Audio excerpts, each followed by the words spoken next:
Финсабаттын алкагындагы дагы бир кызыктуу тема — коммерциялык банктардын кредиттик сунуштарын кантип тандоо жана талдоо керек. Финансылык кредиттик мекемелердин ишмердиги киреше табуу менен бирге эле калкты колдоого дагы багытталган. Бирок кызматташтык эки тарапка тең пайдалуу болуш үчүн кардардын өз мүмкүнчүлүгүн туура баалап, өзүнө төп келген кредитти алганы туура. Эгер сиздин чыгаша кирешеден көп болуп же акча абдан зарыл болуп жатса, түз эле банкка чуркаган туура эмес. Алгач кирешени көбөйтүүнүн башка булактарын издеп же жеке бюджетти карап чыгыңыз. Албетте, айрым банктарда кардардын ыңгайлуулугу үчүн кыска мөөнөттө бериле турган насыянын түрлөрү да бар. Бирок баары бир ала турган насыянын өлчөмүнө карабай, банкка кайрылаардан мурда жети өлчөп, бир кесип, жеке финансылык акыбалыңызды кайра эсептеп чыгыңыз.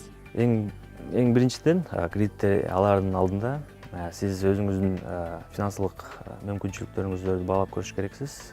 Башкача айтканда, сиз ай сайын канча акча кетире аласыз, эң натыйжада канча акча төлөй аласыз, ошонун баарын эсептеп баалап чыгыш керексиз. Экинчиден, сиз ошол кредиттик каражаттар кайсы максатка керек экенин дагы аныктап алыш керексиз да. Насыянын түрү кардардын максатына ылайык болот. Мында өзүңүздү дагы, банкты дагы алдабаңыз. Анткени калп биринчи кезекте өз башыңызга тиет. Андан сырткары сиз өзүңүздүн насыят таржымалыңызды бузуп аласыз. Андыктан эгер мисалы сизге той өткөрүүгө керектөөчү насыят туура келсе, көбүрөөк акча алыш үчүн бизнести өнүктүрөт элем деп алдоого аракеттенбеңиз. Финансисттер насыя алуудан мурда шашпай, кеминде 3 банктын насыя сунуштарын салыштырып чыгуу кеңешин беришет. Кредиттик сунуштарды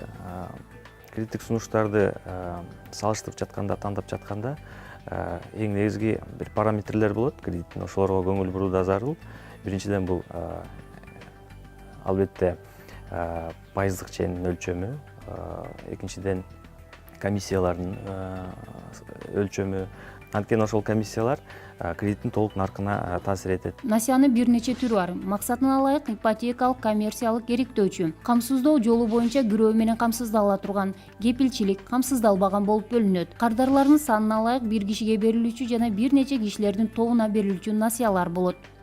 Эгерде сиз кредитти кыска мөөнөттүн ичинде алам деп жатсаңыз, анда сиз мындай арзан кредитке шарт болбойт да сизгечи. Анткени көп эле учурда банктар, кредиттик мекемелер тез арада кредитти жолжоболоо, аларды жасалуу, бул үчүн сиз чоңураак пайыздык ченин төлөп каласыз да.